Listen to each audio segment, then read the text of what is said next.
Welcome to hitech Kusuma. Authentic and రుచికరమైన traditional డిషెస్ని మీ అందరి కోసం రుచికరంగా చూపించే నా ఛానల్కి స్వాగతం. మెయిన్ కోర్స్లో ఎన్నో రుచికరమైన వంటలు వండుకుంటాం. మటన్, చికెన్, ఫిష్ ఇలా ఎన్నో. వీటన్నిటి రుచిని వేరే లెవెల్లో ఎలివేట్ చేసేది చారు.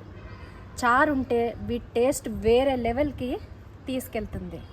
చారు వెరీ టేస్టీగా కూడా ఉంటుంది. పదండి చారు చేసుకుందాం. మన చారులో మెయిన్ ఇంగ్రీడియంట్ కరివేపాకు. కూరలో కరివేపాకు లేకపోయినా పర్వాలేదు, కానీ చారులో కరివేపాకు లేని చారుని మన తెలుగు వాళ్ళు ఎవ్వరూ ఊహించలేరు. తెలుగు రెసిపీ అంటేనే మెయిన్ ఇంగ్రీడియంట్ కరివేపాకు. చారు అనేది టేస్ట్ ఎన్హాన్సర్. మనం ఎన్ని వంటలు వండినప్పటికీ వాటన్నిటికీ రుచినిచ్చేది మాత్రం చారే. చారు సింపుల్గా చేసుకోవచ్చు, ఏం కష్టం లేదు.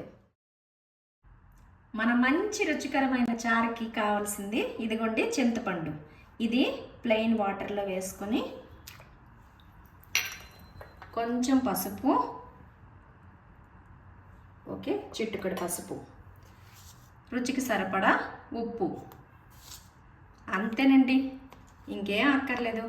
పదండి ఇప్పుడు మరిగించుకుందాం. చింతపండు, ఉప్పు, పసుపు వేసిన నీళ్ళని మనం ఇప్పుడు బాగా మరిగించుకోవాలి. ఇప్పుడు మన చారు మరుగుతుంది కదా, ఇప్పుడు కలర్ చూడండి. బాగా మరిగిన తర్వాత దీని కలర్లో బాగా డిఫరెన్స్ వస్తుంది. అప్పుడు మనకు ఫైనల్గా తెలుస్తుంది మన చారు ప్రిపేర్ అయిందని. చూడండి, మన చారు బాగా మరుగుతుంది. చింతపండు కూడా పైకి వచ్చిందంటే మన చారు మరిగిపోయిందని అర్థం. చారు అయితే మరిగిపోయింది.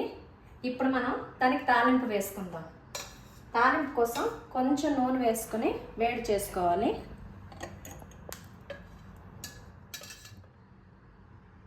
మన చారు తాలింపు కోసం నూనె అయితే వేడైపోయింది. ఇందులో మెయిన్ తాలింపులో ఇంగ్రీడియంట్ ఇది మెంతులు. ఫస్ట్ మెంతులు వేసుకోవాలి. చూడండి, మెంతులు ఏగడం మొదలయ్యాయి.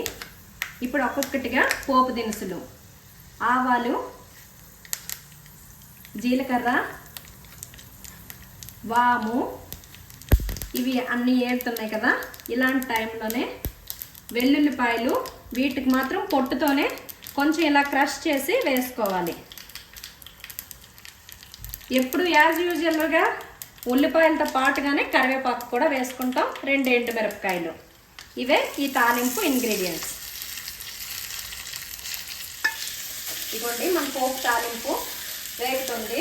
ఇది బాగా వేగిన తర్వాత ఉల్లిపాయల కలర్ ఏం చేంజ్ అయిపోకూడదు, ఎండుమిరపకాయలు మాడిపోకూడదు, ఓన్లీ గోల్డెన్ కలర్ వస్తే చాలు. ఈ తాలింపుని అందులో తిరగమూత వేసుకుంటాం అన్నమాట. అప్పుడు మన చారు ఇంకా ఎక్కువ టేస్టీగా చేంజ్ అవుతుంది. చూడండి, మన పోపు అయితే వేగిపోయింది. ఇప్పుడు మనం తాలింపు వేసుకుందాం. చూడండి, ఇలా వేసుకున్న తర్వాత తాలింపుని ఇంకోసారి ఈ చారుని, ఇదే మెయిన్ థింగ్. ఈ తాలింపు అయిపోయిన వెంటనే మనం మూత పెట్టుకొని ఒక్క 15 మినిట్స్ రెస్ట్ ఇస్తే టేస్ట్ అద్దరిపోతుంది. ఇదిగోండి మన టేస్టీ రుచికరమైన చారు వేరే లెవెల్లో ఉంటుంది.